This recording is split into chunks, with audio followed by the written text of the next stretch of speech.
Hey, Scott Machine Gun Dad. What I have on the table in front of me, I have something that I can honestly say it's kind of odd.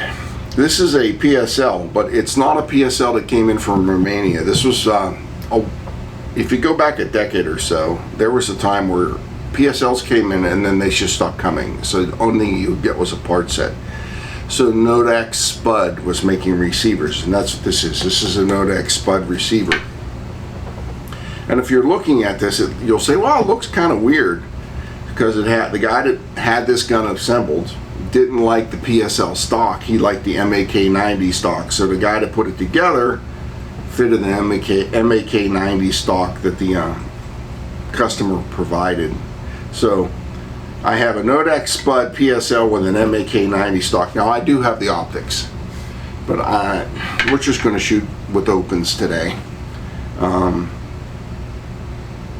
don't shoot this very often because I only have corrosive 7.62x54R, and after we're done shooting it, we'll probably spend more time cleaning it than we did shooting it. Either way, let's take it out the range, see how she does.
I don't know, you think she's hot? You just saw us shoot it. We shot 100 yards at a steel plate, iron sights. Nick?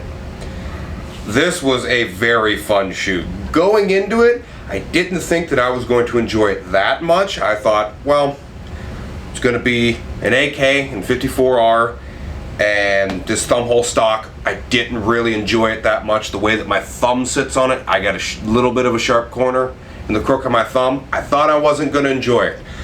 Turns out this was the most fun gun to shoot of the day, shooting wise. This thing is amazing. I held the same spot, hit every time, barely any recoil. This butt pad does a lot of that. For 54R, I barely felt the recoil. It was great. And the trigger is incredibly crisp and surprisingly light. We've been shooting rifles for a little bit today, and this was the most surprising trigger. I was used to all the heavier triggers we've been shooting. This was the last one we shot. You could probably see on the first round, as I go to squeeze off, it kind of jumps away from me because I did not expect it to have that light of a trigger. This was a fantastic shoot, and at the end, we shot 40 rounds through it. It was smoking. This gun is a lot of fun. I just noticed right here that this screw started to back out. This is something when you're shooting old, well, this is not old, but it's using surplus parts. You got to do maintenance. You got to check your screws and stuff like that. This gun is a joy to shoot. In 54R, it does not feel like 54R. I would say I have AKs that kick harder than this in 39 because they have a metal butt plate and stuff like that. This gun is a pleasure to shoot. This summer I'll put the optic back on it and we'll sight the optic in and we'll try it with the optic. But with iron sights, we had no trouble hitting it, a 2-foot plate at 100 yards pretty much as fast as you could get the sights back on the target. You just squeeze the trigger and it hit. Fun to shoot. Unfortunately, these guns to me I would not consider these guns affordable anymore. When I bought this, it was a part set gun. They had already started to dry up, so they had jumped from say $600 to $900. Now I think they're double or triple that. Unfortunately, these aren't an everyday. You can't go out and buy it like in the Gant where everybody can afford it. But if you get a chance to shoot one, take the opportunity.